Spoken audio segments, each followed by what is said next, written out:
To change the needle on your sewing machine, you'll see you usually have a little screw here at the top and the needle goes in over there. And I'm just going to put my presser foot down for this. And of course, unthread your needle. And you're going to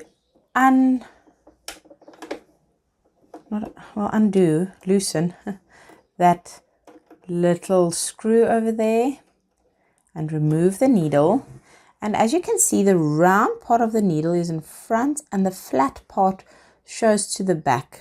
Now that's the only way I know how. I don't know any machines that take it the other way around. And this is a stretch needle, looks like it, because I can see it has a rounded point. It may also be a normal needle that just needs changing, a universal. Anything's possible. I find it hard to keep track. But right now I'm going to use a jeans needle number 90 because I'll be sewing with a thicker upholstery fabric.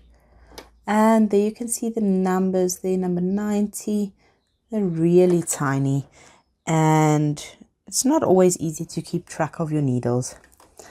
But if you can maybe write down somewhere what you have in your machine and replace it in its little box. Okay, so when you place the needle in there, there's a little hole there. Make sure it's all the way up, so it can't go any further. It shouldn't be hanging loose. Your needle can break or it'll fall out. And then just simply tighten the screw. There we go, nice and tight. And then my machine has this little threader in it, built in. Not all machines have this.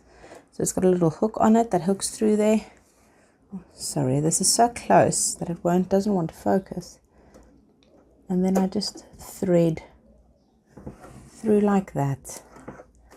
And I'm done.